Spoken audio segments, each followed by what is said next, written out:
وقال ربكم ادعوني أستجب لكم. Assalamualaikum warahmatullahi wabarakatuh. Alhamdulillah wassalatu wassalamu ala rasulillah. Pada kesempatan ini teman-teman sekalian, saya akan bacakan pertanyaan yang sudah masuk di media kami yang mungkin belum sempat terjawab, dan mudah-mudahan ini bisa mewakili tentunya, karena tidak semua pertanyaan bisa kami jawab seluruhnya. Dari seseorang yang bernama Giata April. Assalamualaikum warahmatullahi wabarakatuh. Izin bertanya, jika ada program zakat fitrah di sekolah-sekolah, apakah guru-guru di sekolah yang bersangkutan mendapatkan jatah zakatnya? Lalu zakat yang paling afdal itu pakai beras atau uang?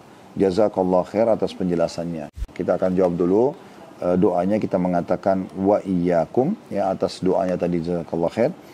Kalau masalah program zakat fitrah di sekolah, apakah guru-guru di sekolah berhak mendapatkan sebagai jatah zakatnya? Tergantung keadaannya, saudaraku. Apakah dia itu berhak, mustahik atau tidak. Karena zakat fitrah itu memang kata Nabi SAW, tu'matun lil masakin, makanan untuk orang-orang yang miskin. Ya, berarti memang ada batasan orang-orang miskin di sini. Kalau mereka memang dasarnya adalah orang yang berhak mendapatkan, maka tidak masalah. Juga dari satu sisi, tadi ada pertanyaan di sini, apakah pakai beras atau uang? Tentu saja yang paling kuat pendapat ulama adalah menggunakan makanan pokok, karena kita di Indonesia makannya beras, maka kita pakai beras. Semoga bermanfaat. Nah, kita perlu menggarisbawahi teman-teman sekalian bahwasanya setiap muslim itu wajib, bukan pilihan, untuk peduli dengan kebersihan gigi. Assalamualaikum warahmatullahi wabarakatuh. Alhamdulillah wassalatu wassalamu ala rasulillah.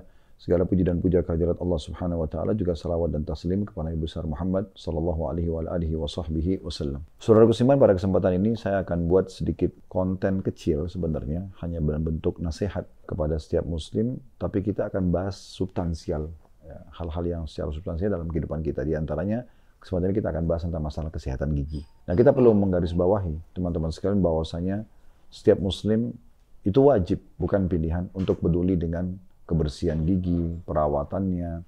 Karena memang ini adalah hal yang sangat ditekankan dalam agama Islam. Kalau saya tanya kepada Anda, berapa kali Anda sikat gigi dalam sehari? Mungkin biasanya orang 2 kali sampai 3 kali saja sehari. Kalau kita melihat kembali kepada syariat Allah Subhanahu wa taala, kita akan temukan perintah Nabi SAW untuk bersiwak belasan bahkan puluhan kali dalam sehari. Karena beliau bersabda, kalau aku tidak memberatkan umatku, aku akan suruh mereka bersiwak setiap kali mau sholat. Sholat wajib saja 5 waktu, 5 kali, berarti 5 kali bersiwak. Belum sholat sunnahnya, ada sholat qobliyah, sholat ba'diyah, kemudian juga ada sholat duha, sholat tahajud, tahiyat masjid, sholat wudu, sholat taubat, banyak sekali sholat, sholat istikharah misalnya. Ini semua adalah setiap kali mengerjakan sholat menggunakan siwak. Dalam riwayat lain bahkan lebih besar daripada ini lagi. Atau lebih jauh daripada itu, kata Nabi SAW, kalau aku tidak beratkan umatku, aku akan perintahkan mereka bersiwak setiap kali mau berwudu.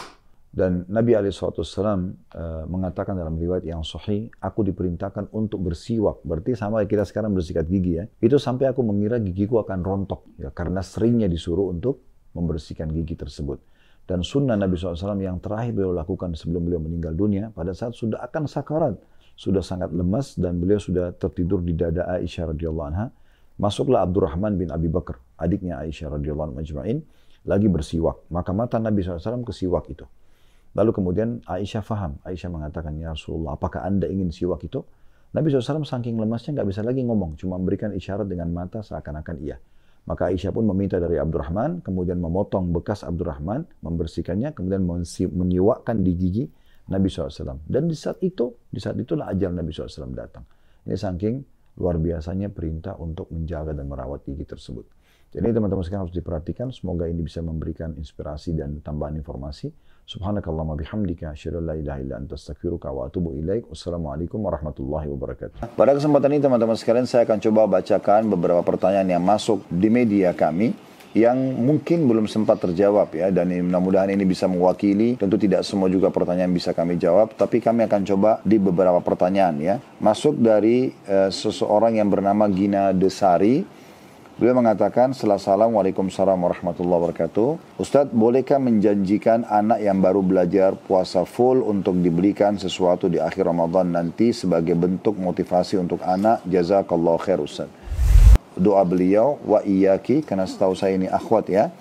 saya juga mengatakan setelah dikatakan jazakallah khair wa iyaki, maksudnya untuk Anda juga ya. Tentu saja boleh, tidak ada masalah. Jadi secara umum boleh nggak kita memberikan hadiah kepada anak-anak yang berprestasi, baik berhubungan dengan masalah ibadah mereka, agama mereka, ataupun urusan dunia mereka. Tidak ada masalah. Itu boleh saja kita berikan hadiah ya. Namun memang di saat mereka sudah dewasa ya, maka kita bisa menjelaskan kalau ini ibadah untuk Allah Subhanahu wa taala. Jadi dulu hadiah yang dikasih itu adalah sebagai motivasi karena masih kecil. Jadi mereka tahu tidak selamanya harus ada hadiah yang berhubungan dengan masalah duniawi. Ya, demikian yang kami bisa berikan jawaban. Semoga ini sudah menjawab insyaallah. Subhanakallahumma bihamdika asyhadu an la ilaha illa anta astaghfiruka wa atubu ilaik. Wassalamualaikum warahmatullahi wabarakatuh. Kalau orang tidak memulai dari garis start dengan baik-baik di awal Ramadan, maka juga dia kan sulit mendapatkan itu di akhir Ramadan. Mirip begini, bagaimana caranya mendapatkan hadis Nabi SAW, siapa yang di akhir hidupnya la ilaha illallah masuk surga. Ini teman-teman kata ulama, hanya akan didapatkan orang yang selama hidupnya memang mengaplikasikan la ilaha illallah, benar-benar tidak pernah minta kepada selain Allah, benar-benar patuh kepada Allah. Nah di akhir hidupnya ditutup dengan kalimat la ilaha illallah. Kalau orang berharap, sudahlah saya sekarang maksiat aja, nanti di akhir hidup saya baru saya la ilaha illallah, itu tidak sempat dia mengucapkan. Nah mirip dengan masalah ini. Lailatul Qadar itu akan didapatkan bagi orang yang memang dari awal Ramadan memang dia sudah mengejar itu. Makanya para ulama salaf mereka semangat sekali untuk beribadah dari awal Ramadan. Ya, mereka nikmati, maka Allah berikan taufiknya pun di malam-malam ganjil. Saran saya, apapun yang Bapak Ibu ingin beli untuk persiapan lebaran nanti dari sekarang di awal-awal Ramadan. Kalau perlu sebelum Ramadan sebenarnya, tapi karena kita sudah masuk Ramadan ya, jangan beli di 10 terakhir Ramadan. Ini malam-malam i'tikaf, malam-malam ibadah, malam-malam mengikat diri untuk mendekatkan diri kepada Allah SWT. Dikatakan dalam riwayat Nabi SAW kalau sudah tiba 10 terakhir Ramadan, beliau lebih mengeraskan ikatan sarungnya, maksudnya lebih giat beribadah dan juga membangunkan para istrinya untuk bangun sholat bersama beliau atau bangun sholat malam.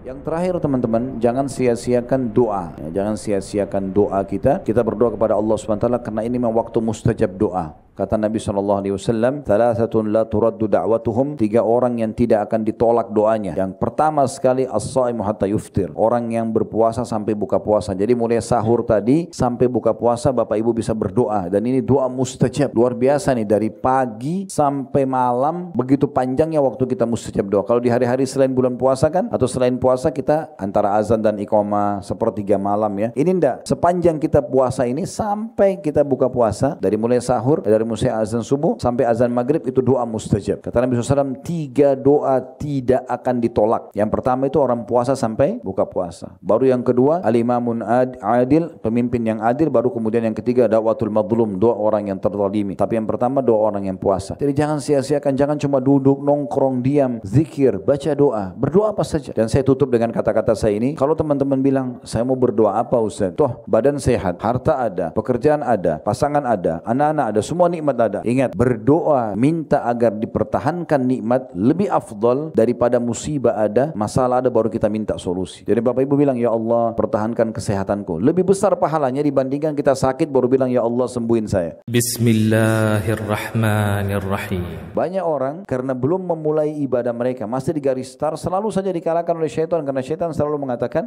kamu nggak bisa, kamu nggak mampu, nggak usah buat, nggak usah ini. Dia tergoda, kalahlah dia, dikuasai oleh syaitan. Saya sering kasih masukan, caranya gimana? Mulai aja dulu, beribadah dulu. Kalau kita berlari, syaitan kalau untuk menggoda kita harus lari juga, mengimbangi kita. Tapi dalam kondisi lari, walaupun dia berhasil mengejar kita, godaannya tidak semudah kalau kita lagi berhenti di tempat. Di bulan Ramadan, luar biasanya syaitan itu dibelenggu, nggak bisa bergerak. Kita jalan santai. Selepas Idul Fitri nanti, mereka dilepas lagi. Tapi ingat, jarak antara kita sama syaitan dari Ramadan ke Idul Fitri ini 1 bulan. Ini jaraknya jauh sekali. Banyak orang pas Idul Fitri lisannya mengatakan Alhamdulillah. Alhamdulillahnya bukan karena dia berhasil menerima ilmu Ramadan, amalan-amalan ibadah yang sudah dia kerjakan Ramadan untuk diterapkan 11 bulan ke depan. Ramadan akan datang ditingkatkan lagi kualitasnya sebagaimana saya sampaikan tadi. Tapi enggak, Alhamdulillah tanda kutip, karena selamat dan lepas dari penjara ibadah bagi mereka. Alhamdulillah tidak lagi mengaji, Alhamdulillah tidak lagi sholat, tidak lagi puasa. Maka mereka seperti ibaratnya orang yang sudah jauh dari musuhnya 1 bulan, nunggu di tempat sampai musuhnya datang lagi, kemudian menguasai dia lagi. Nah ini keliru. Jadi Ramadan ini kesempatan kita menjauhkan jarak kita dari syaitan. Jadi jangan disia-siakan.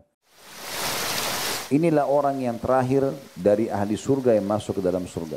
yang disebutkan di buku ini. Kalau riwayat-riwayat lain yang pernah kami dapatkan, maka dia pun pada saat ya meminta kepada Allah SWT masuk dalam surga, Allah mengatakan, apakah kau ridho kalau aku berikan kamu yang terbaik yang dimiliki raja terkaya dunia? Raja terkaya dunia Nabi Sulaiman alaihissalam. Dia pada saat mau masuk ke dalam surga, dia diperlihatkan bagi dia surga sudah penuh. Maka dia pun mengatakan, ya Allah, sudah penuh. Di mana tempatku gitu?